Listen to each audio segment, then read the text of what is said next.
चलिए आज चैप्टर बात करते हैं मनी एंड बैंकिंग की। तो what do you mean by the banking and money. तो मनी की डेफिनेशन पहले हम पढ़ेंगे कि मनी होता क्या है। तो चलिए बच्चे मनी की बात करेंगे। मनी का मतलब होता है anything which is generally accepted by public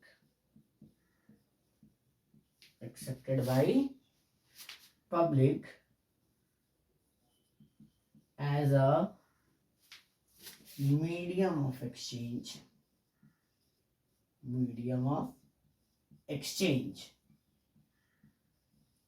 क्या बोला मैंने? Anything, either be a paper note, either be a coin, either be a plastic note, either be a check, ATM card, debit card, credit card, anything which is generally accepted by public as a medium of exchange and guaranteed by government of that country। जैसे हमारे देश में किसके द्वारा guarantee होती है? Central government के द्वारा। किसी स्टेट का अपना कोई नोट नहीं है, क्योंकि सेंट्रल गवर्नमेंट हमारे मनी को क्या देती है? गारंटी। तो इसलिए नोट पे लिखा भी होता है I promise to bearer to pay that amount, क्योंकि गारंटी किसकी है? आरबीआई की। और आरबीआई को as a central government treat किया जाता है, क्योंकि आरबीआई किसकी अथॉरिटी है? सेंट्रल गवर्नमेंट की अथॉरिटी है। तो एनीथिंग शब्द याद रखना, एनीथिंग। एनीथिंग में याद क्या क्या इंक्लूड हो जाएगा? पेपर नोट, दूसरा कॉइन, तीसरा प्लास्टिक नोट।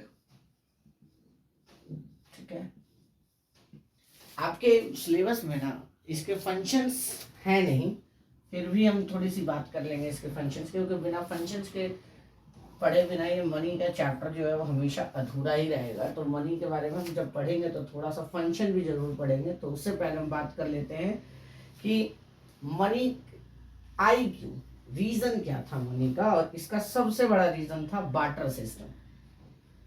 क्या था? Barter system. बार्टर सिस्टम को हिंदी में कहते हैं वस्तु विनिमय प्रणाली। एक ऐसा सिस्टम जिस सिस्टम के अंदर exchange of goods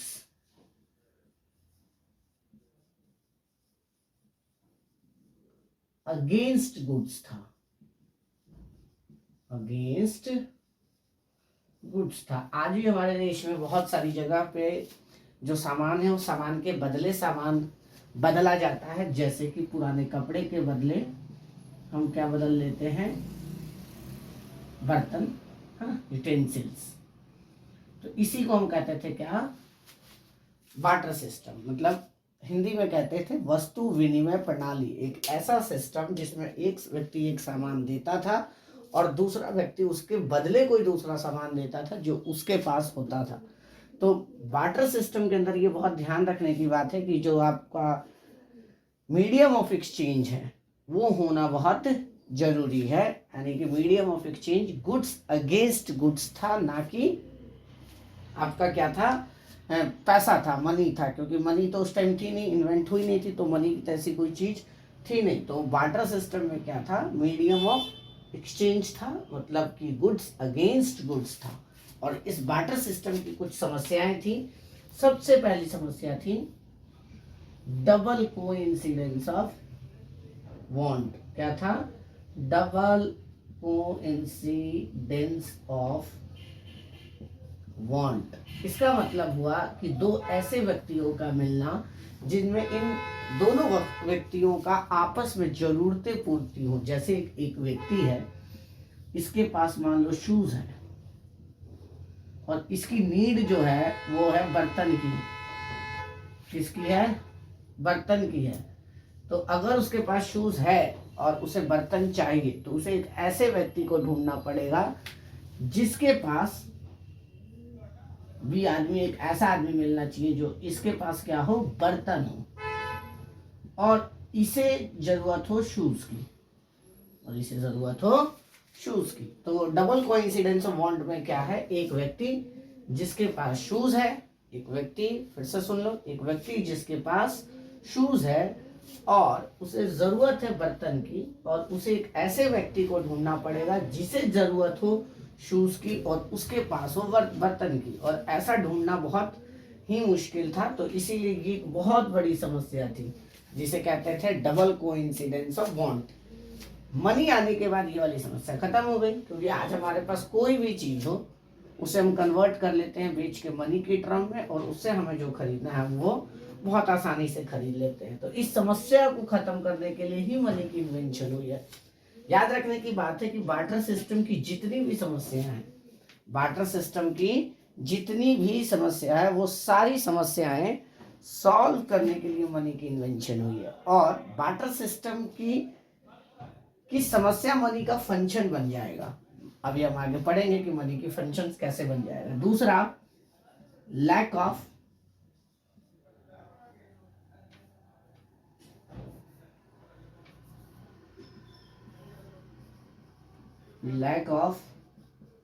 common measure of value, common measure of value. आज के टाइम में हर चीज की वैल्यू किस में मिलती है, मनी के टाइम में। पुराने टाइम में मनी की टर्म में वैल्यू आपको नहीं मिलती थी। चीजों की, वस्तुओं की कीमत जो होती थी वो हमेशा वस्तुओं की टर्म में होती थी, मतलब गुड्स की जो वैल्यू होती थी वो गुड्स की टर्म में होती थी। जैसे कितना शूज देने पे कितना बर्तन मिलेगा, कितना राइस देने पे कितना आपको व्हीट मिलेगा, कितना पल्सेस देने पे आपको आटा मिलेगा। तो इस तरह की जो चीजें होती थी, मनी की वैल्यू मनी की टर्म में, जो कि एक फेयर वैल्यू नहीं निकालती थी, ये एग्जैक्ट कितना देने पे कोई चीज कितना होगा। और आज के टाइम में ऐसा नहीं है, आपके पास कुछ भी हो आप उसको आसानी से मार्केट में जाके बेच सकते हैं, उसको मनी में कन्वर्ट कर सकते हैं, एंड देन उस पैसों से आपको जो चीज चाहिए आप उसे बहुत आसानी से खरीद सकते हैं। तो बार्टर सिस्टम की ये दो बहुत बड़ी समस्याएं थी जिसको हम आगे सॉल्व करेंगे। चलिए अब बार्टर सिस्टम की समस्या को एक बार और रिवाइज कर लेते हैं। सबसे पहला क्या था, double coincidence of want.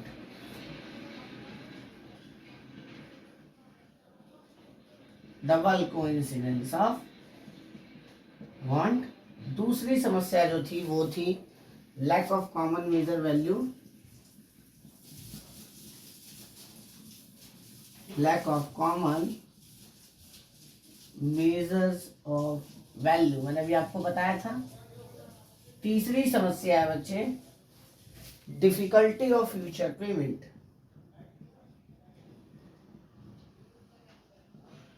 Difficulty of future payment. ये बहुत बड़ी समस्या थी जिसकी वजह से कोई भी व्यक्ति किसी के पास काम नहीं करता था, कोई किसी को उधार नहीं था लेता था, मतलब बैंकिंग सिस्टम प्रॉपर डेवलप नहीं था इस प्रॉब्लम की वजह से। अब जैसे मान लो किसी व्यक्ति को आप यहाँ पे आज काम करवाते हो तो उसको सैलरी किस फॉर्म में देते हो, मनी की टर्म में। अब उस मनी को वो व्यक्ति ले जाके कुछ भी खरीदना हो, एनीथिंग एल्स, जो उसको खाने पीने की चीजें चाहिए, दवाई चाहिए, कपड़ा चाहिए, वो कुछ भी खरीद सकता था। पुराने टाइम में मान लो कोई एक व्यक्ति किसी से काम करवाता था तो उसे क्या देता, जो इसके पास होता। जैसे मान लो इस पे व्हीट है तो वो व्हीट देता वी को, इस पे राइस होता तो वो राइस देता, इस पे वो से पल्सेस होते हैं तो पल्सेस देता। लेकिन इसे तो जरूरत वो चीज होती जो इस पे ना हो, मान लो इसे ऐसी कोई चीज की जरूरत होती जो ए के पास ना हो, तो फिर क्या ये इसके पास काम करता, बिल्कुल नहीं करता, क्योंकि इसकी जब नीड ही नहीं पूरी होगी तो इसको आप करेगा क्यों इसके पास काम। या आप दूसरे पॉइंट ऑफ व्यू से सोच लो कि इसने ए ने बी को वीट उधार दिया, वीट उधार दिया आज, अब ए को जरूरत है तो बी से वीट ही देगा, इसकी कोई गारंटी नहीं है, क्योंकि बी के पास वीट है या नहीं है इसका कोई पता नहीं है। लेकिन आज के टाइम में अगर आपने, बैंक ने आपको कोई उधार दिया मनी, तो बैंक आपसे क्या लेता है वापस, मनी लेता है, सिंपल सी बात है। मनी में आपको उधार दिया जाता है, मनी में आपसे अपना पैसा वापस लिया जाता है। पहले ऐसी समस्याएं होती थी कि आपको क्या चाहिए क्या नहीं ये आपको पता नहीं होता था, तो ये बहुत बड़ी दिक्कत थी। चौथा था difficulty to store a value, difficulty to store a value. याद रखना, difficulty to store a value का मतलब हुआ कि आपको किसी चीज की वैल्यू स्टोर करनी है तो उसे बल्क में रखना पड़ता था। उसके लिए आपको वेयर हाउस रखना पड़ता, वेयर हाउस के अंदर वो सामान स्टोर करके रखना होता था। उसे मैनेज करना बहुत मुश्किल था। लेकिन आज के टाइम में आप पे कुछ भी हो उसको बहुत आसानी से आप कन्वर्ट कर सकते हैं, किसकी टर्म में, मनी की टर्म में, और कन्वर्ट करके उसे बहुत आसानी से, आज तो मोबाइल बैंकिंग हो गई है, आप अपने एटीएम में लाखों करोड़ों अरबों रुपए रख सकते हो। पुराने टाइम में रखना बहुत मुश्किल था क्योंकि आपको सामान ही रखना पड़ता, क्योंकि पैसा तो था नहीं। अब उस सामान को रखने में भी बहुत दिक्कत होती थी, उसको मेंटेन करने में भी बहुत दिक्कत होती थी। तो ये एक 4 सबसे बड़ी समस्याओं में से एक था, जो कि बाद में जाके इसके मनी का फंक्शन बन गया। कैसे फंक्शन बन गया हम इसकी बात करते हैं। सबसे बड़ी समस्या क्या थी, डबल कोइंसिडेंस ऑफ बॉन्ड, मतलब दोहरा संयोग। इसका मतलब हुआ कि ऐसे दो व्यक्तियों को आपस में मिलना जिनकी आपस में एक दूसरे से जरूरतें पूरी होती हूँ। एक को जो चीज चाहिए था वो बी पे होना चाहिए, जो बी पे को चाहिए वो ए पे होना चाहिए, तभी दो व्यक्तियों के बीच में ट्रांजेक्शन्स होती थी। Lack of common measure of value, lack of common measure of value का मतलब वीट की मेजरमेंट राइस में होनी चाहिए, होती थी, राइस की शूज में होती थी। मतलब कोई कॉमन तरीका नहीं था कि हम किसी चीज की वैल्यू निकालने, कोई स्टैंडर्ड तरीका नहीं था। डिफिकल्टी ऑफ फ्यूचर पेमेंट, भविष्य में आपने किसी से पहले कोई उधार लिया है तो भविष्य में उसकी पेमेंट करनी है, या किसी से आपने कोई काम करवाया उसकी पेमेंट करनी है, तो पेमेंट करने में बहुत दिक्कत होती थी। And difficult to store a value, किसी भी वस्तु की वैल्यू को स्टोर करना बहुत मुश्किल था। इसके बाद बना क्या, मनी क्या। Difficulty to store a value में सबसे इसका पहला function medium of exchange. Money आज के टाइम में क्या है, मीडियम ऑफ एक्सचेंज। आप आज किसी भी वस्तु को मनी के टर्म में क्या कर सकते हैं, खरीद बेच सकते हैं।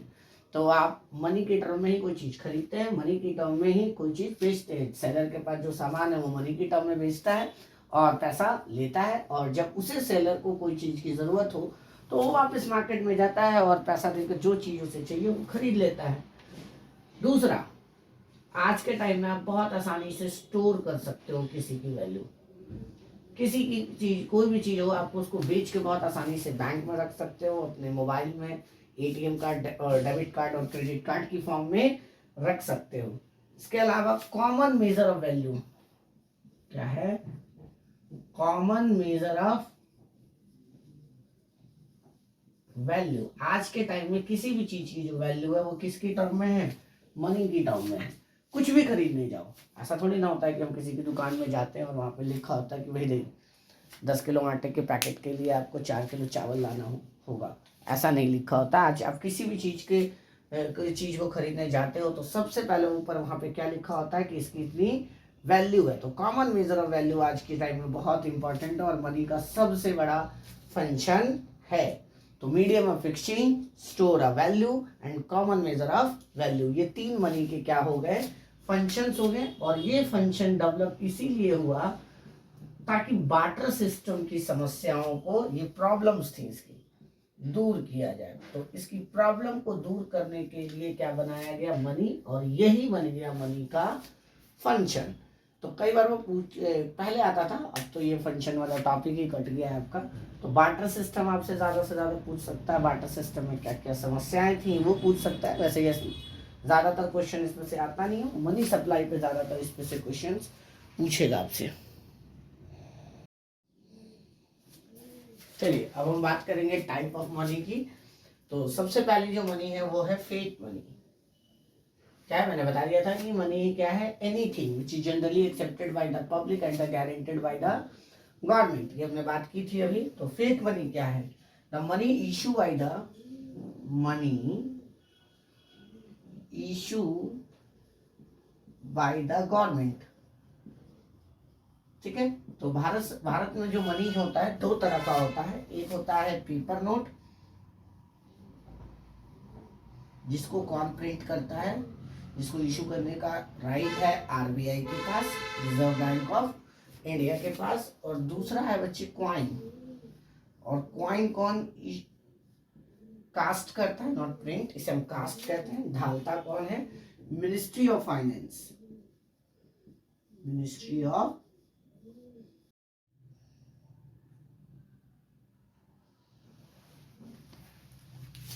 चलिए बच्चे, अब हम बात करेंगे टाइप ऑफ द मनी में। तो सबसे पहला जो टाइप ऑफ मनी है वो है फेक मनी।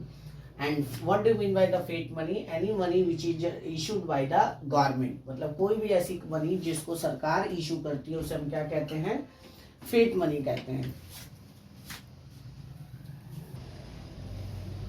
तो any money which is issued by the government is called fake money. तो फेक मनी कौन सी मनी है, एक ऐसी मनी जिसको सरकार इशू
चलिए आज बात करेंगे टाइप्स ऑफ मनी की। तो सबसे पहला जो टाइप्स ऑफ मनी है वो है fake money. And what do mean by the fake money, the money issued by the government. किसी भी देश की सरकार के द्वारा जो करेंसी इशू की जाती है उसे हम क्या कहते हैं, फेक मनी। फेक मनी जो है गवर्नमेंट के द्वारा इशू की गई करेंसी, याद रखना, the money issued by the government. India में जो गवर्नमेंट है वो है central government which have the right to issue the money and no state government have right to issue any type of money. तो राज्य सरकार की कोई मुद्रा या कोई भी मनी आपको यहाँ को देखने को नहीं मिलेगी। आपको यहाँ पे हमारे देश की एक ही मनी है, एक ही करेंसी है, जिस करेंसी का नाम है रुपए। इंडिया में जो पेपर नोट है वो प्रिंट करता है आरबीआई और कॉइन को कौन कास्ट करता है, मिनिस्ट्री ऑफ फाइनेंस। फिर से सुन लो, फेक मनी कौन सी money, the money issued by the government, money issued by the government is called fake money. And there are two types of the money issued by the government. One is paper note which is issued or printed by the RBI and another is coin. Coin जो है बच्चे भारत में वो कौन print करता है, print नहीं cast कौन करता है, मिनिस्ट्री ऑफ फाइनेंस। कॉइन के लिए शब्द प्रिंट नहीं यूज होता है, कास्ट यूज होगा, क्योंकि जो मिनिस्ट्री ऑफ फाइनेंस है वो कॉइन को क्या करता है, कास्ट करता है। तीसरी करेंसी और आई है मार्केट में जो आरबीआई ने अभी इशू की है, that is called digital money. Digital money भी आजकल मार्केट में बहुत चल रहा है, क्योंकि ये डिजिटल मनी ये क्रिप्टो करेंसी नहीं है। Crypto currency is a different thing, उसकी कोई लीगल एग्जिस्टेंस नहीं है क्रिप्टो करेंसी की इंडिया में। कई देशों ने दिया है उसको लीगल एग्जिस्टेंस, लेकिन इंडिया में नहीं है। इंडिया में डिजिटल मनी आरबीआई के द्वारा भी कुछ महीनों पहले इशू की गई है, क्योंकि आप डिजिटली फॉर्म में आप क्या कर सकते हो, मनी को रख सकते हो। दूसरा है फिडुलरी मनी। फिडुलरी मनी कौन सी मनी है? एक ऐसी मनी जो कि लोगों के विश्वास से क्रिएट हो, दो पार्टी के बीच में जो फेथ होता है, जो विश्वास होता है, उससे जो मनी क्रिएट होती है उसे कहते हैं फिडुलरी मनी। जैसे डेबिट कार्ड, क्रेडिट कार्ड या आपका cheque. Debit card, credit card में क्या होता है कि जो बैंक होता है और कस्टमर होता है, उन दोनों के बीच में विश्वास होता है और दोनों मिलके आपस में क्या करते हैं, करेंसी को इशू करते हैं और उस मनी को कहते हैं हम फिडुलरी मनी। चेक में भी क्या होता है, दो पार्टी होती है, एक चेक इशू करने वाला और एक लेने वाला, तो दोनों के बीच में विश्वास होता है, तब वो जाके मनी क्रिएट होती है, दैट इज कॉल्ड फिडुलरी मनी। दूसरी है बच्चे full bodied money. Full bodied money में क्या होता है, जो उसकी मटीरियल वैल्यू है, फिर से ध्यान से सुनना शब्द, जब किसी भी मनी की मटेरियल वैल्यू या मेटल वैल्यू उसके प्रिंटेड वैल्यू के बराबर हो। मेटल वैल्यू किसके वैल्यू के बराबर हो? प्रिंटेड वैल्यू के बराबर हो। तो मेटल वैल्यू जब प्रिंटेड वैल्यू के बराबर हो तो उसे हम कौन सी मनी कहते हैं? कौन सी money? Full bodied money. Clear? अगला है बच्चे क्रेडिट मनी। क्रेडिट मनी में क्या होता है, जितना आपने मनी के ऊपर प्रिंट किया है, लिखा है, जैसे कि कॉइन है, 10 रुपए का अगर कॉइन है और उसको बनाने में जो उसकी कॉस्ट आती है, अगर 9 रुपए आती है, तो 9 रुपए की कॉस्ट को आपने कितने पे लिख दिया? 10 रुपए पे लिख दिया, तो उसको कहते हैं हम क्रेडिट मनी। दूसरा एग्जाम्पल लिख लो, जैसे कि 2000 रुपए का जो नोट है, अब 2000 रुपए के नोट को छापने में जो या पेपर का जो उसका कॉस्ट है वो 2000 रुपए तो नहीं है, वो कम है, लेकिन उस पर लिखा कितना है? 2000 रुपए, तो उसे हम क्या कहते हैं? Credit money. उसके बाद आती है बात बच्चे मनी सप्लाई। इसमें से 1 मार्क का कोई भी एक क्वेश्चन वो पूछता है, ज्यादातर ये फुल बॉडीड और क्रेडिट मनी में से पूछेगा आपसे वो एमसीक्यू में। तो मनी सप्लाई क्या है? मनी सप्लाई का मतलब होता है it refers to the total stock. फिर से शब्द को ध्यान से सुनना, टोटल स्टॉक। स्टॉक का मतलब eight a point of time लोगों के पास जितना पैसा स्टोर किया गया है उसे हम क्या कहते हैं? Money supply. जितना लोगों के पास एक पॉइंट ऑफ टाइम के पास जो मनी स्टोर की गई है उसे हम क्या कहते हैं? Money supply. It refers to the total stock of money held by the public of a country at a point of time. हमारे देश में जितनी भी लोगों के पास जितना भी पैसा आज अभी इसी वक्त है उसे क्या कहेंगे? Money supply. It is a stock flow, not stock concept, not a flow concept. National income में आपने स्टॉक एंड फ्लो पढ़ा होगा। स्टॉक वो चीज होती है जिसको आप पॉइंट ऑफ टाइम पे कैलकुलेट कर सकते हैं, एंड फ्लो वो टॉपिक होता है, वो चीजें होती हैं जिसको आप पॉइंट ऑफ टाइम पे कैलकुलेट नहीं कर सकते। इसका बहुत अच्छा एग्जाम्पल है छत पे रखी हुई टंकी में पानी, वो स्टॉक है, आप कभी भी जाके चेक करके बता सकते हो कि कितना है। तो देश के अंदर आरबीआई कभी भी मनी सप्लाई को बता सकती है कि इंडिया में मनी सप्लाई टोटल कितना है अभी लोगों के पास। There are different types of money. पहला है बच्चे M1, M2, M3। M1 में क्या है? C plus DD plus OD। C जो होता है क्या है? एक डेफिनेशन है, इसमें क्या क्या चीजें इंक्लूड होती हैं।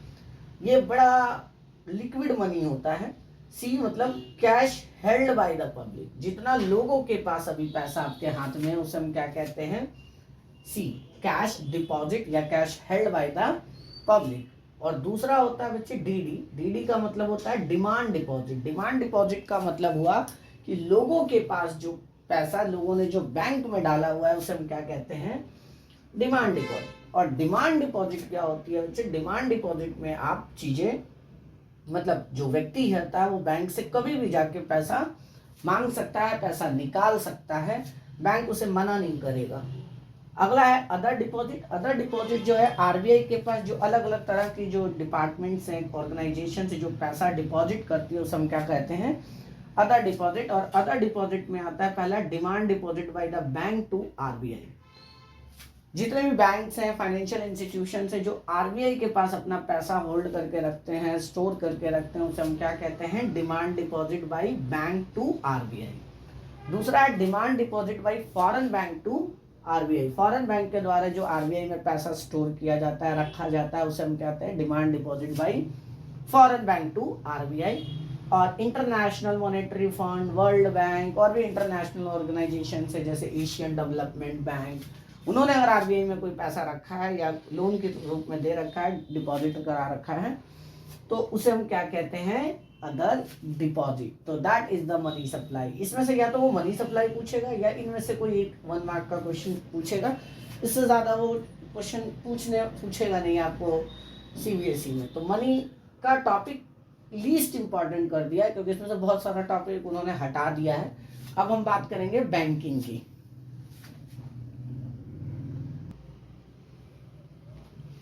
चलिए बच्चे, अब हम बात करेंगे बैंकिंग की और बैंक का और बैंक के फंक्शंस का। सबसे पहले मैं बात करता हूँ कि बैंकिंग का काम क्या है। यहाँ पे दो लोग होते हैं, एक होता है सरप्लस हैंड, क्या होता है, सरप्लस हैंड, और एक होता है नीडी हैंड।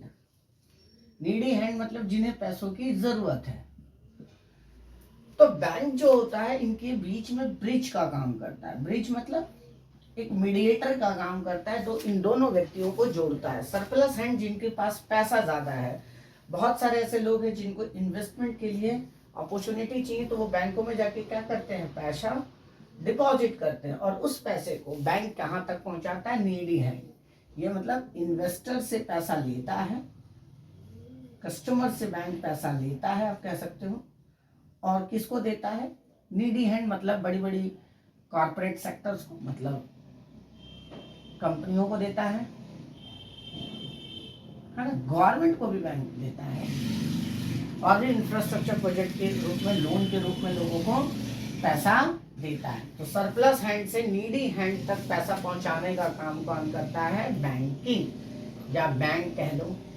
तो बिना बैंक के, ये हमारी इकोनॉमी का बहुत इंपॉर्टेंट पिलर है, इसके बिना कोई भी देश की इकोनॉमी रन नहीं कर सकती। तो जिस देश में बैंकिंग सिस्टम बहुत स्ट्रांग होता है, उस देश की इकोनॉमी भी बहुत स्ट्रांग होती है। सबसे पहले हम बात करेंगे कि बैंक है क्या। देखो बच्चे, कोई भी बैंक ना, बैंक, कोई भी बैंक इंडिया में, इंडिया की बात कर रहा हूं मैं, दुनिया की नहीं बात कर रहा हूं, बैंकिंग रेगुलेशन एक्ट से चलता है। बैंकिंग रेगुलेशन एक्ट, चाहे वो आरबीआई हो, चाहे वो कमर्शियल बैंक हो, सभी चीजों, बैंकों की जो रूल्स एंड रेगुलेशन है वो यहाँ लिखी गई है बैंकिंग रेगुलेशन एक्ट। तो बैंक पहले ज्यादातर क्या बनता है, पहले कंपनी बनती है एंड देन उसे कन्वर्ट किया जाता है बैंक में। तो बैंकिंग रेगुलेशन एक्ट में हर चीज की डेफिनेशन लिखी है। और बैंक जो है एक तरह का क्या है, ऑर्गेनाइजेशन है, जिसका रजिस्ट्रेशन होना जरूरी है, either be a cooperative bank under the cooperative society act और another bank in Indian companies act, Indian company act, या आप कंपनी एक्ट लिख सकते हो 2013,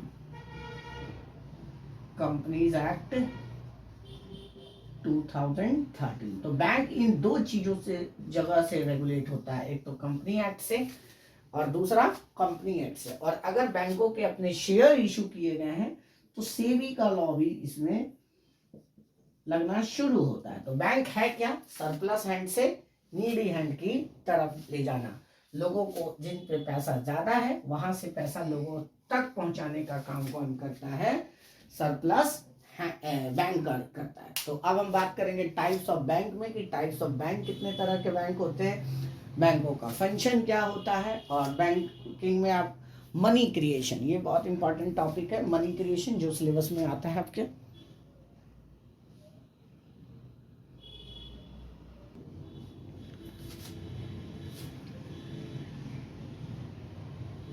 चलिए अब हम बात करते हैं टाइप्स ऑफ बैंक की।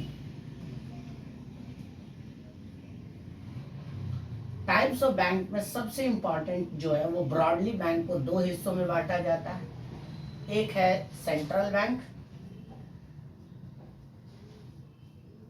सेंट्रल बैंक जो होता है किसी भी कंट्री का जो सबसे बड़ा बैंक है, जो एपेक्स बैंक है, उसे हम क्या कहते हैं, सेंट्रल बैंक। तो सबसे बड़ा बैंक कौन है आपके पास इंडिया में, आरबीआई। इंडिया में कौन है, आरबीआई। जरूरी नहीं है कि बच्चे इंडिया में आरबीआई है तो आरबीआई एग्जांपल लिखो, आप इंडिया में आरबीआई लिख सकते हो।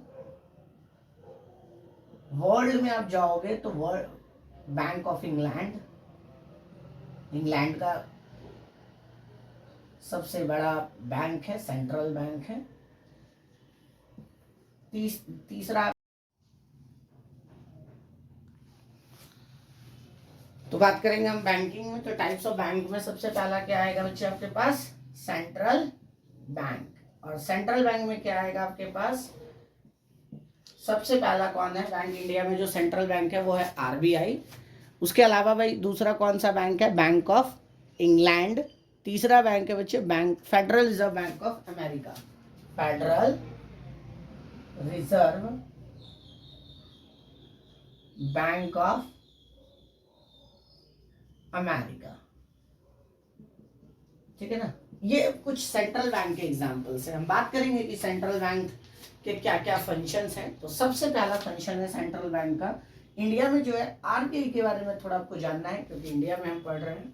तो देखिए आरबीआई के कुछ फीचर्स हैं। पहला, आरबीआई कब एस्टैब्लिश हुआ था, एस्टैब्लिश हुआ था ये 1935 में एज अ प्राइवेट बैंक। बच्चे मुंबई में कुछ लोगों ने मिलकर इसको as a private bank establish किया था अपने प्रॉफिट के बेनिफिट्स के लिए, क्योंकि मुंबई शुरू से ही इकोनॉमिक कैपिटल रहा है इंडिया का। तो रिजर्व बैंक ऑफ इंडिया की भी नींव कहाँ पड़ी, 1935 में पड़ी, है ना। उसके बाद इसको बाद में कन्वर्ट कर दिया गया भारत के सेंट्रल बैंक के रूप में। तो 1935 में इसका एस्टैब्लिशमेंट हुआ। दूसरा, इसका हेड ऑफिस कहाँ है, इसका हेड ऑफिस आपको मिलेगा मुंबई में। उसके बाद इसके जोनल ऑफिस है, जोनल ऑफिस आपको इसके दिल्ली, मुंबई, चेन्नई, कोलकाता। थर्ड, इसके गवर्नर का नाम है शक्तिकांत दास। ये बदल भी सकता है, जरूरी नहीं है कि हमेशा यही रहे, कुछ ये दोनों तो सेम रहने वाला है, ये बदल सकता है, शक्तिकांत दास। ये समय समय पे सरकार जो होती है आरबीआई के गवर्नर्स को उनके टेन्योर पूरा होने पे हटा के दूसरे को अपॉइंट करती रहती है। तो पहला कौन सा बैंक है, सेंट्रल बैंक। सेंट्रल बैंक का क्या फंक्शन है वो देखो। सबसे पहला अपेक्स बैंक। अपेक्स बैंक का मतलब सबसे बड़ा bank.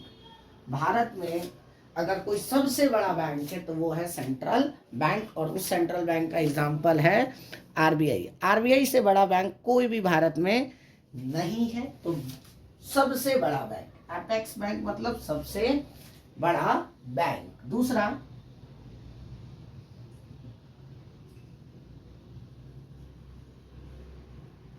Bankers to government. Bankers to government का मतलब हुआ ये सरकार का बैंक है। मेरी बात याद समझना, बैंक और बैंकर दोनों में बहुत फर्क है। बैंकर जो होता है वो बहुत सारे तरह के काम करता है। बैंक में तो सिंपल हम पैसा डालते हैं, डिपॉजिट करते हैं या विड्रॉ करते हैं, इसके अलावा कोई दूसरा काम हम नहीं करते। लेकिन बैंकर्स टू गवर्नमेंट में बैंक आरबीआई क्या करता है, सेंट्रल गवर्नमेंट को एडवाइस देता है। क्या देता है, पहला काम सेंट्रल गवर्नमेंट को एडवाइस, किस चीज का एडवाइस, जिस चीज में ये एक्सपर्ट है। मॉनेटरी पॉलिसी बनाने में, कौन सी पॉलिसी, मॉनेटरी पॉलिसी मतलब मनी से रिलेटेड कोई प्लानिंग पॉलिसी बनाने में मदद करता है। तो ये बैंकर्स टू गवर्नमेंट है। दूसरा काम आरबीआई क्या करता है, गवर्नमेंट को फाइनेंस करता है। गवर्नमेंट को फाइनेंस करता है। फाइनेंस का मतलब जब उनको पैसों की जरूरत होती है तो पैसा ला कर देता है। पैसा लाके वो इंडिया की किसी कंपनी से लाके दे सकता है, इंटरनेशनली कहीं से लाके दे सकता है, सेंट्रल गवर्नमेंट को भी देता है और स्टेट गवर्नमेंट को भी फंड देता है, स्टेट गवर्नमेंट को लोन देता है। ये सब तरह का काम भी कौन करता है, आरबीआई करता है। इसके अलावा सरकार का सारा हिसाब किताब मेंटेन करके रखता है कौन, आरबीआई। तो आरबीआई क्या है, पहला अपेक्स बैंक, बैंकों का बैंक है। क्या है अपेक्स बैंक, मतलब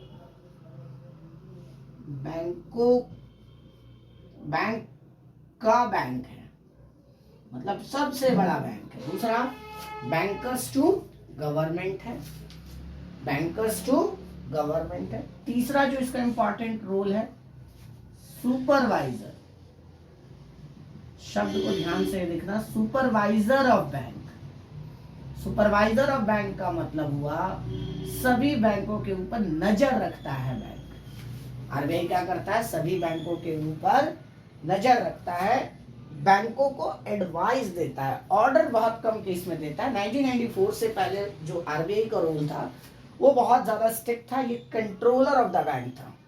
क्या था, controller of the bank. Controller मतलब जो ऑर्डर दे दिया फुल एंड फाइनल, है ना, उसमें कोई ऑप्शन नहीं देता था लोगों को डिबेट करने का। लेकिन अब क्या करता है, एडवाइस देता है और एक चीज बताता है कि बैंकों को कि आप अपनी बैंकिंग सर्विसेज को कितना अच्छा कैसे कर सकते हो। समय समय पे पेनल्टी भी लगाता है अगर कोई बैंक कोई गलत काम करता है या लाइसेंस की टर्म्स एंड कंडीशंस को क्या करता है, ब्रीच करता है, तोड़ता है, तो उस केस में भी क्या करता है, आरबीआई उस पर पेनल्टी लगाता है, उनके कार्यों पे नजर रखता है कि वो कार्य सही से कर रहे हैं नहीं कर रहे हैं। सरकार के द्वारा बनाई गई पॉलिसीज के ऊपर वो क्या करता है, देखता रहता है कि सरकार के द्वारा बनाई गई पॉलिसीज को क्या वो चेक बैंक सही से इम्प्लीमेंट कर रहा है या नहीं कर रहा है। बैंक जो है वो सरकार की पॉलिसीज को एग्जैक्टली जैसा सरकार चाहती है वैसा उसको इम्प्लीमेंट कर रहा है नहीं कर रहा है। जैसे कि पहले क्या होता था कि बहुत सारे बैंक जो होते थे सरकार की पॉलिसीज मानते नहीं थे, तो आरबीआई बहुत ज्यादा क्या करता था, उनके ऊपर पेनल्टी। अब उसके बाद बच्चे तीसरा है custodian of foreign reserve. Custodian of foreign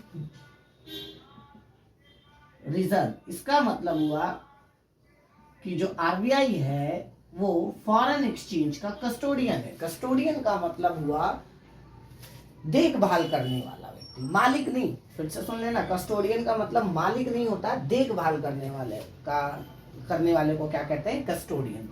तो जो बैंक में है आरबीआई, उसका सबसे बड़ा फंक्शन है कि वो क्या करता है, हमारे देश में जितनी भी फॉरेन करेंसी आ रही है, मतलब जितनी भी हमारे यहाँ की सप्लाई हो रही है फॉरेन करेंसी की, उसकी देखभाल करना, फॉरेन एक्सचेंज रिजर्व को मेंटेन करके रखना, उसके डिमांड को कंट्रोल करके रखना, उसकी सप्लाई को मेंटेन करके रखना, ताकि हमारे पास हमेशा फॉरेन एक्सचेंज की मात्रा बनी रहे, फॉरेन रिजर्व की मात्रा बनी रहे। क्योंकि जिस कंट्री के पास फॉरेन रिजर्व ज़्यादा होता है वो देश ज़्यादा इकोनॉमिकली स्ट्रांग होता है रेदर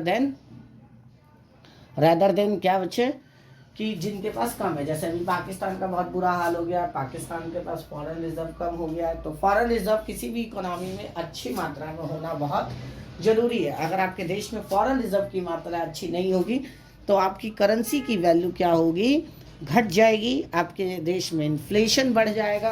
तो इस तरह की चीज़ों को मेंटेन करके रखना आरबीआई का काम है।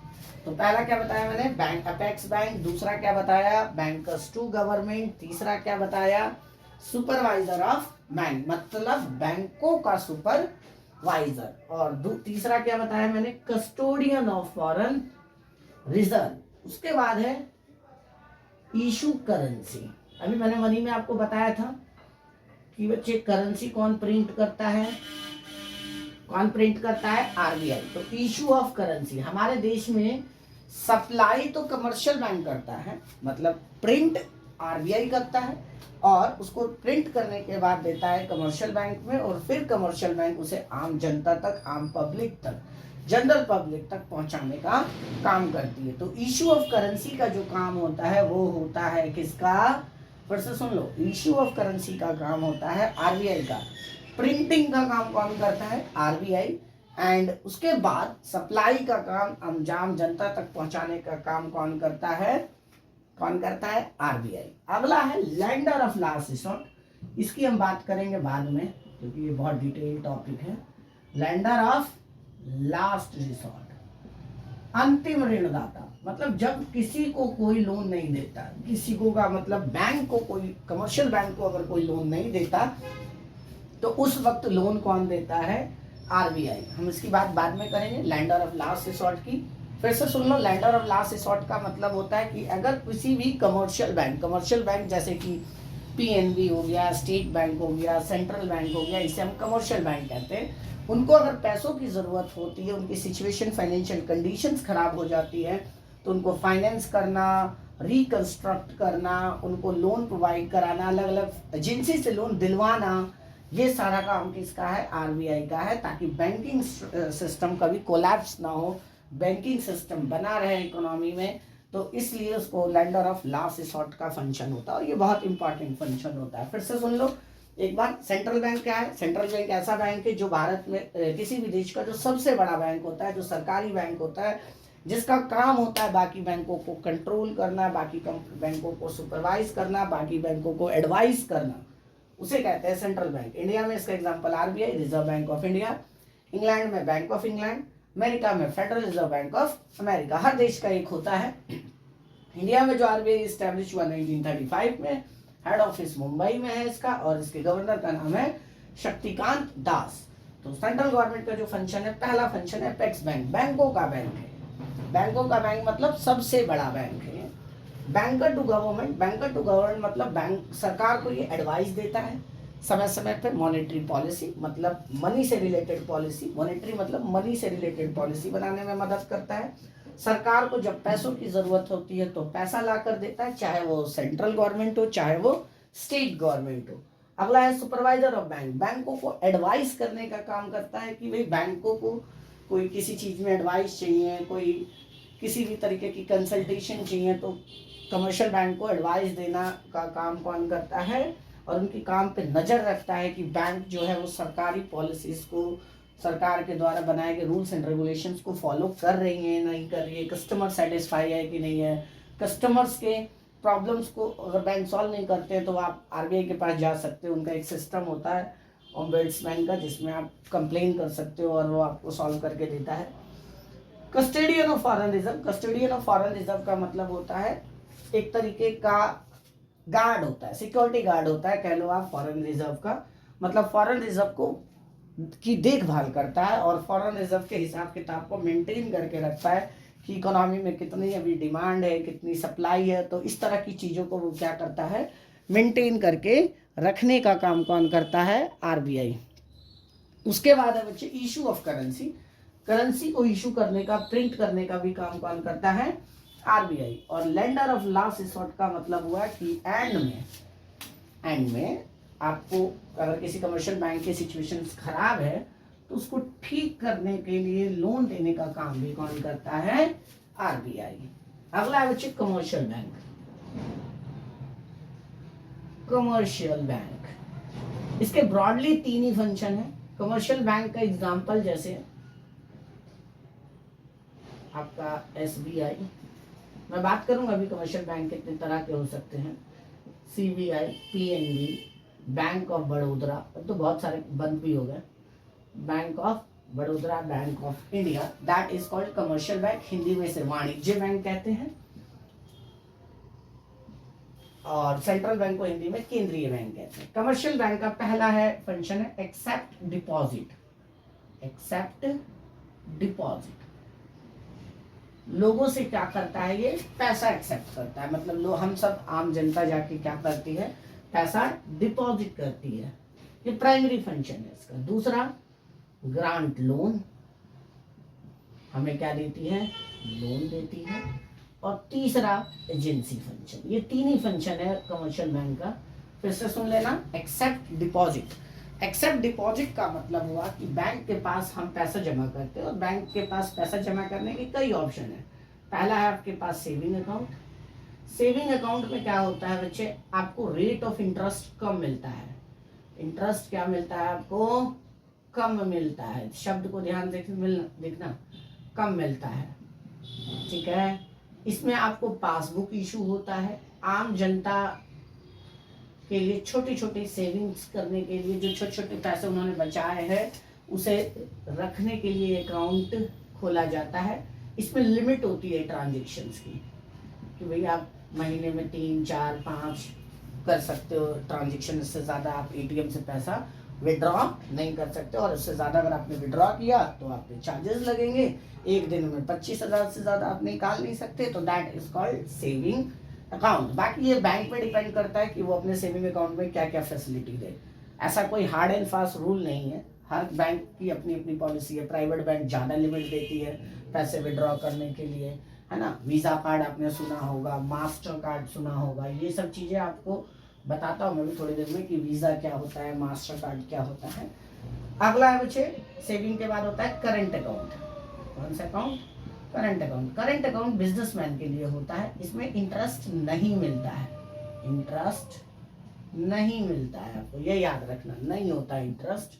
इसमें नो लिमिट ऑफ ट्रांजेक्शन होती है, आप जितना मर्जी आप पैसा निकाले और डिपॉजिट करिए, ब्याज भी नहीं मिलेगा, लिमिट भी नहीं होती। और ये बिजनेसमैन के लिए होता है, ये याद रखना, ज्यादातर ये बिजनेसमैन के लिए होता है, बिजनेसमैन के लिए होता है।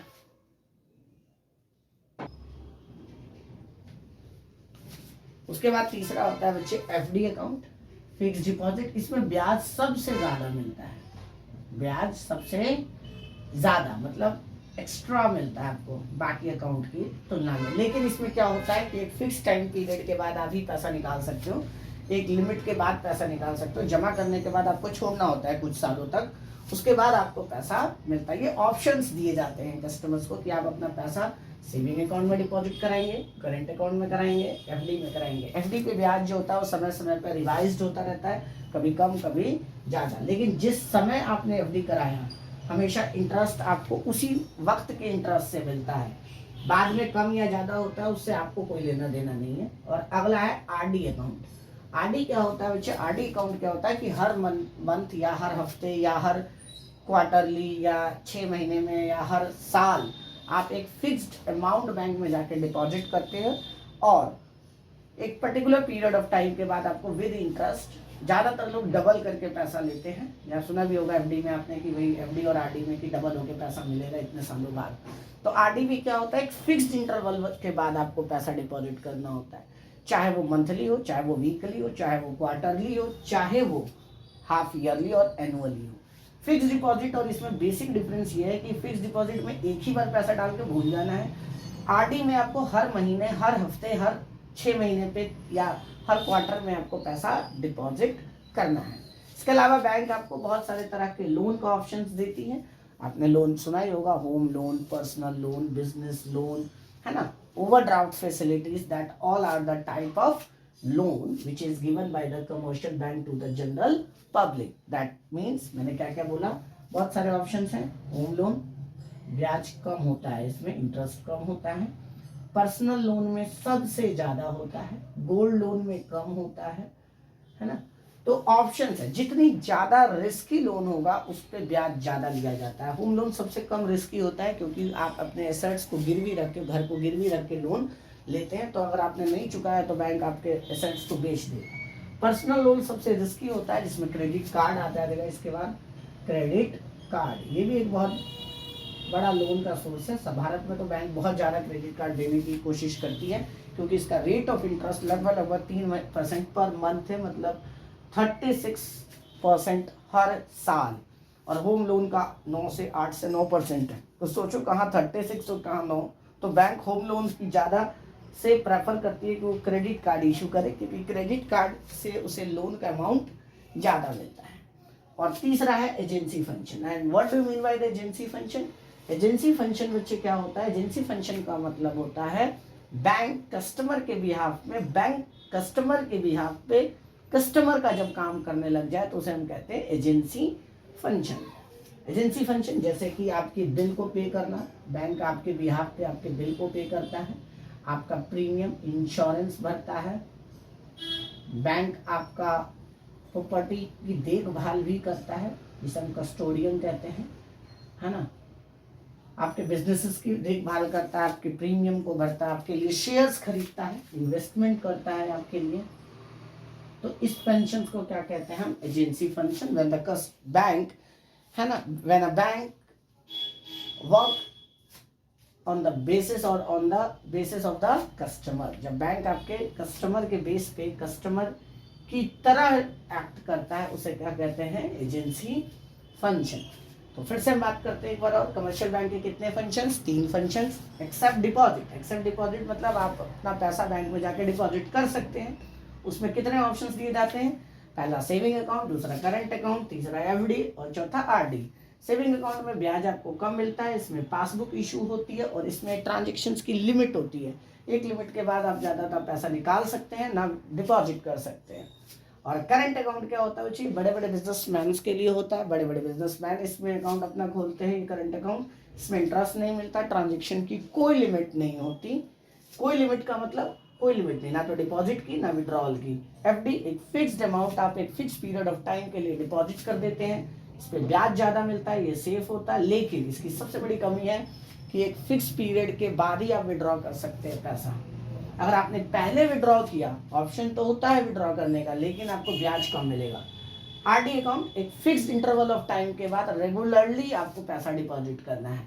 एफडी में एक बार, आरडी में कई बार, monthly, quarterly, half yearly, annually, ऐसे आपको पैसा डिपॉजिट करना होता है। बैंक उसके बाद आपको क्या देती है, लोन देती है। और लोन देने के लिए क्या है ऑप्शन सर उसके पास, लोन कैसे देती है आपको, लोन देने के लिए वो होम लोन का इशू तरीका अपनाती है, पर्सनल लोन का तरीका अपनाती है ना, गोल्ड लोन, है ना।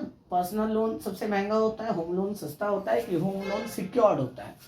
Rate of interest totally depend on the risk and the time period. Risk ज़्यादा होगा तो लोन का ब्याज भी ज़्यादा होगा। एजेंसी फंक्शन में बैंक जो है आपके बिहाफ पे, कस्टमर्स के बिहाफ पे काम करती है। कस्टमर का बिल भरना, कस्टमर का इंश्योरेंस प्रीमियम भरना, उसके प्रॉपर्टी की देखभाल करना, कस्टमर के बिहाफ पे इन्वेस्टमेंट करना, जिसे हम पोर्टफोलियो इन्वेस्टमेंट कहते हैं या म्यूचुअल फंड कहते हैं। हम पैसा बैंक को दे देते हैं और बैंक अपना उतने हिसाब से इन्वेस्ट अलग अलग जगह करता है और फिर हमें वो रिटर्न देता है। तो that is the bank, type of the bank. There are two types of the bank, one is a central bank, another is a commercial bank. Central bank में मैंने आपको फिर से 5 फंक्शंस बता दिए, 6 फंक्शंस बता दिए।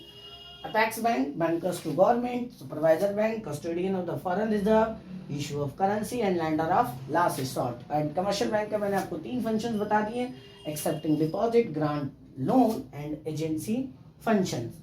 अब बात हम करेंगे टाइप्स ऑफ कमर्शियल बैंक की, कि कमर्शियल बैंक कितने तरह के हो सकते हैं।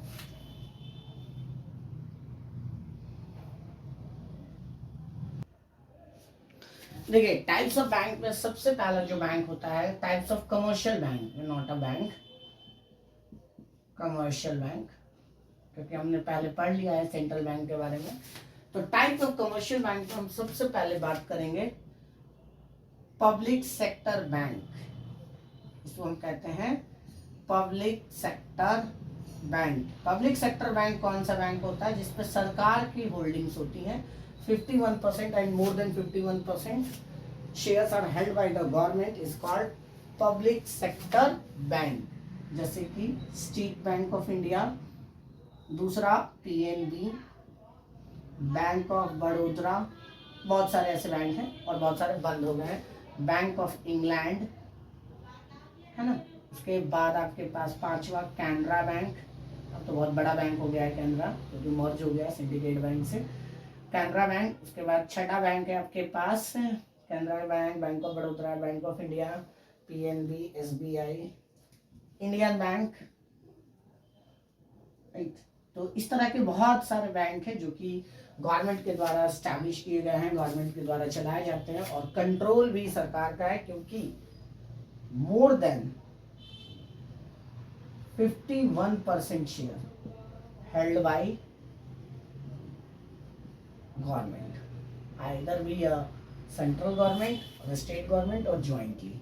अगला होता है बच्चे private bank. Private bank India में जो आया वो आया 1994 में। 1994 में पहला प्राइवेट बैंक बना आईसीआईसीआई, एचडीएफसी। उससे पहले इंडिया में प्राइवेट बैंक खोलना अलाउ नहीं था। तीसरा एक्सिस है आपके पास, चौथा Kotak bank, that all are the private sector bank. तीसरा है बच्चे आपके पास फॉरेन बैंक। फॉरेन बैंक जो कि रजिस्टर्ड कहीं और है, काम इंडिया में कर रहा है, that bank is called foreign bank. Registered कहीं और है किसी और कंट्री में, काम इंडिया में कर रहा है, एचएसबीसी। दुनिया का सबसे बड़ा bank Hong Kong and Shanghai bank corporation, RBS, royal bank of Scotland. तीसरा सिटी बैंक जो इंडिया सब चला गया, अमेरिका का था, बहुत बड़ा बैंक था अमेरिका का, दूसरे तीसरे नंबर का बैंक था। एंड फॉरेन बैंक के बाद आपके पास आता है cooperative bank. Cooperative bank. Cooperative bank क्या होता है बच्चे? एक ऐसा बैंक जिसमें लोग आपस में मिलकर अपने पर्पस के लिए इस बैंक को बनाते हैं। ये हर लोकल इलाके में बनता है, 10, 20, 50, 100 लोग मिलकर आपस में बैंक बनाते हैं और बैंक बना के सिर्फ अपने पर्पस के लिए अपने आप को, जो उसके मेंबर है उसी को लोन देते हैं और उसी से डिपॉजिट एक्सेप्ट करते हैं। उस बैंक को हम कहते हैं कोऑपरेटिव बैंक। इसमें फ्रॉड बहुत होता है। अभी तो हाल फिलहाल बहुत सारे बैंकों का कोऑपरेटिव बैंक का लाइसेंस कैंसिल किया सरकार ने। इसके अलावा होता है रीजनल रूरल बैंक।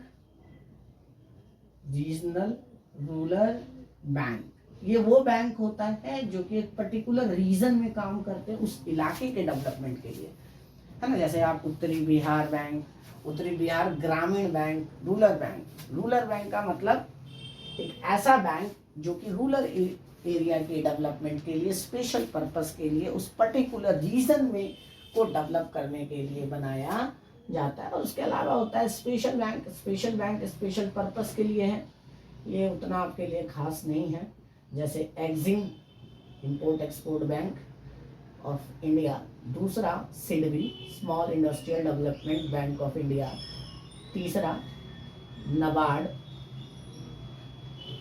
है ना, NABARD, national agriculture bank for rural and development. इस तरह के बहुत सारे स्पेशल्स बैंक है। तो पहला क्या बताया मैंने? पब्लिक सेक्टर बैंक इन विच 51% और मोर than 51% share held by the government. SBI, PNB, bank of Baroda, Bank of India, bank of Baroda not DB, and bank of India, Canara और इंडियन बैंक। एंड 1994 में प्राइवेट बैंक का एस्टैब्लिशमेंट हुआ इंडिया में, ICICI, HDFC, axis और Kotak. And foreign bank is HSBC, RBS और city, जो कि registered कहीं और है, काम इंडिया में कर रहा है। प्राइवेट सेक्टर बैंक में क्या होता है? पूरा शेयर प्राइवेट लोगों के हाथ में होता है, सरकार के पास नहीं होता। सरकार पे थोड़ा बहुत हो सकता है।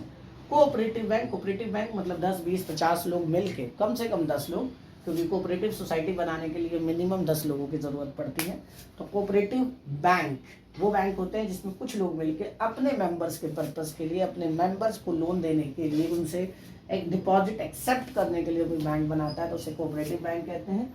रीजनल रूरल बैंक होता है एक पर्टिकुलर रीजन का बैंक जो कि उस पर्टिकुलर रीजन के डेवलपमेंट के लिए बनाया जाता है। उसके बाद आता है स्पेशल बैंक जिसमें एक्सिम, सिडबी और नबार्ड जैसे बैंक हैं।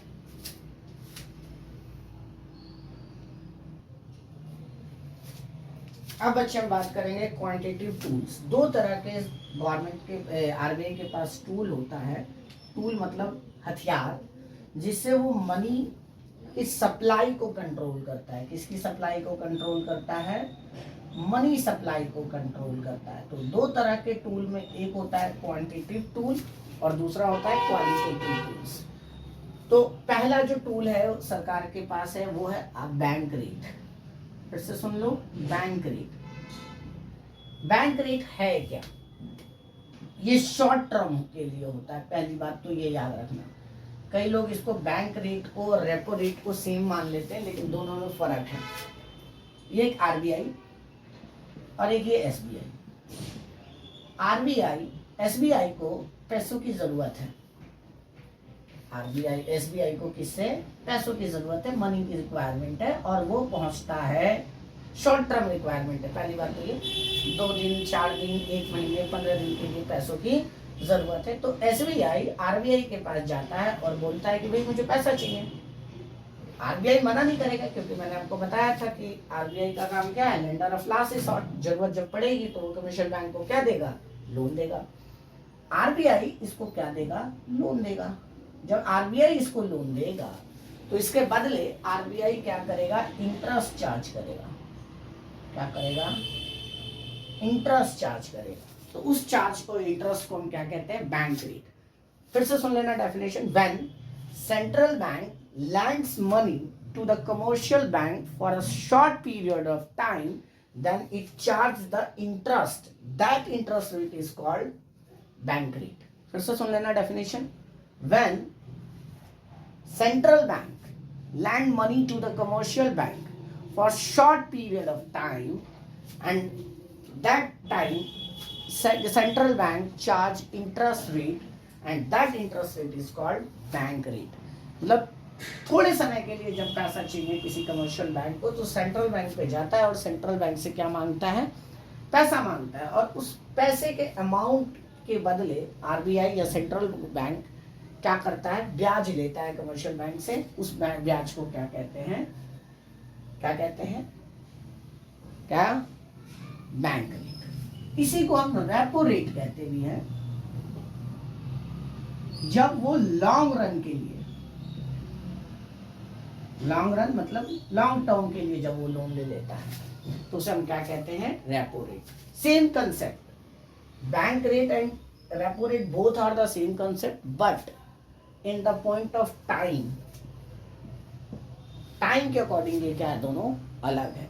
टाइम के अकॉर्डिंग कैसे अलग है, जब सेंट्रल बैंक कमर्शियल बैंक को लोन देता है लंबे समय के लिए, 10 साल, 5 साल, 20 साल के लिए, और उस वक्त जो ब्याज लेता है, चार्ज करता है कमर्शियल बैंक से, उसे हम कहते हैं रेपो रेट। इन्फ्लेशन कंट्रोल करने के लिए आरबीआई इसका इस्तेमाल करता है। देखो, इन्फ्लेशन जब ज्यादा है, महंगाई ज्यादा है, तो महंगाई क्यों ज्यादा है, डिमांड ज्यादा है। डिमांड क्यों ज्यादा है, लोगों के पास इनकम ज्यादा है, पैसा ज्यादा है, ऐसा माना जाता है इकोनॉमिक्स में। हर वक्त ऐसा सिचुएशन नहीं होता। तो आरबीआई क्या करेगी, जैसे अभी रेपो रेट बढ़ा देगी, रेपो रेट बढ़ा देगी। रेपो रेट बढ़ाने से होगा क्या कि रेपो रेट जब ज्यादा होगा तो कमर्शियल बैंक लोन कम लेंगे, किससे, सेंट्रल बैंक से। और जब वो सेंट्रल बैंक से लोन कम लेंगे तो आगे लोगों को भी लोन कम देंगे, मतलब ब्याज ज्यादा होगा, ब्याज ज्यादा होगा तो लोन कम लेंगे, तो आगे भी लोन कम देंगे। जब लोन कम देंगे आगे तो इन्वेस्टमेंट कम होगी इकोनॉमी में, इन्वेस्टमेंट इकोनॉमी में कम होगी तो लोगों की इनकम कम होगी, लोगों की इनकम कम होगी तो डिमांड कम होगी, और अगर डिमांड कम होगी तो इन्फ्लेशन को कंट्रोल करने में मदद मिलेगा। तो टोटली इन्फ्लेशन का जो रोल है वो सर आरबीआई किसके थ्रू कंट्रोल करती है, रेपो रेट के थ्रू करती है। देखो, अब इन्फ्लेशन का टाइम में आरबीआई हर 2 महीने 1 महीने बाद रेपो रेट बढ़ा दे रहा है, federal Reserve Bank of America बढ़ा दे रहा है, और इतना बढ़ा दिया है कि हर लोन महंगा हो गया है। आपका जो एग्जिस्टिंग लोन है, जो फ्लेक्सिबल रेट पे है, वो भी बढ़ता जा रहा है, क्योंकि फ्लेक्सिबल वाला जो रेट होता है उसमें रेपो रेट पे लिंक्ड आजकल लोन दे रही है बैंक। रेपो रेट पे लिंक्ड लोन कैसे दे रही है कि जैसे जैसे आपका रेपो रेट बढ़ेगा घटेगा, आपका लोन का अमाउंट भी बढ़ेगा घटेगा। बैंक भी बहुत चालाक हो गए हैं, अब डायरेक्ट आपको फिक्स रेट ऑफ इंटरेस्ट पे क्या नहीं देती है, लोन नहीं देती है। अब क्या करती है बैंक, अब आपको लोन देती है फ्लेक्सिबल एक्सचेंज रेट सिस्टम के हिसाब से, जिसमें आपका पूरा लोन का जो ब्याज होता है वो रेपो रेट पे लिंक्ड होता है। रेपो रेट बढ़ता है, ब्याज बढ़ता है, ईएमआई भी बढ़ जाती है ना। रेपो रेट घटता है, ब्याज घटता है, ईएमआई भी घट जाती है। तो टूल्स कौन सा है, पहला है बैंक रेट, दूसरा कौन है, रेपो रेट। रेपो रेट में फिर से बता दूं मैं, वो ब्याज का दर, वो ब्याज की दर जिस पे केंद्रीय bank, central bank commercial bank को क्या देती है, लोन देती है for long period of time, लंबे समय के लिए, उसे हम रेपो रेट कहते हैं। तीसरा है बच्चे रिवर्स रेपो रेट। क्या कहते हैं, reverse repo rate. Reverse repo rate क्या है, सेम चीज, थोड़ा सा डिफरेंस। अब यहाँ पे आरबीआई और फिर से एसबीआई है। आरबीआई को जरूरत है पैसे। अब आरबीआई को क्यों जरूरत है भाई, आरबीआई तो कुछ करती नहीं, तो आरबीआई को पैसों की क्या जरूरत है, आरबीआई को इसलिए जरूरत है क्योंकि सेंट्रल गवर्नमेंट ने बोला है कि पैसा ला के दो। मैंने बताया था ना, बैंकर्स टू गवर्नमेंट, सरकार को पैसों की जरूरत है। अब आरबीआई गया एसबीआई पे कि भाई पैसा दो, तो एसबीआई क्या करता है, आरबीआई को पैसा देता है। अब आरबीआई को जब पैसा देगा तो एसबीआई भी तो ब्याज चार्ज करेगा। जब एसबीआई गया था आरबीआई के पास तो आरबीआई ने छोड़ा नहीं, छोड़ा, ब्याज लिया। तो अब एसबीआई कैसे छोड़ेगा, तो एसबीआई क्या करेगा, एक इंटरेस्ट रेट चार्ज करेगा आरबीआई पे।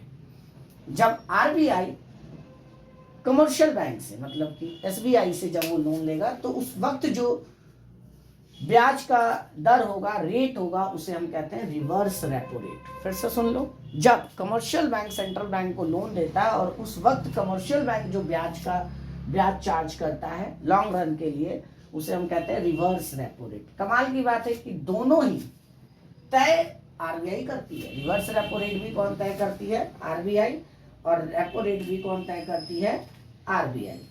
ठीक है, अगला है बच्चे कैश रिजर्व रेशियो। तीसरा क्या है, CRR, cash reserve ratio.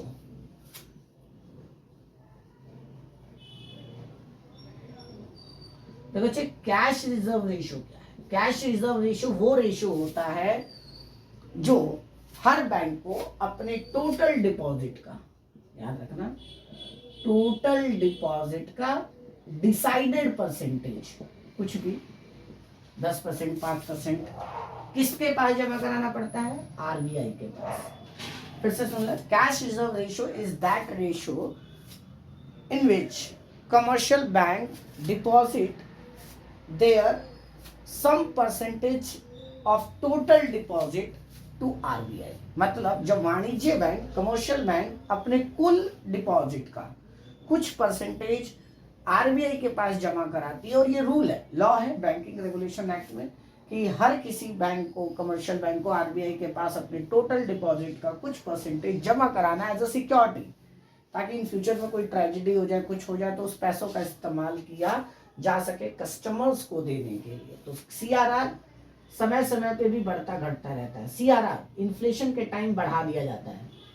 Inflation के टाइम इसलिए बढ़ा दिया जाता है क्योंकि महंगाई है। महंगाई क्यों है? डिमांड है। डिमांड क्यों है? इनकम है। इनकम क्यों है? इन्वेस्टमेंट है।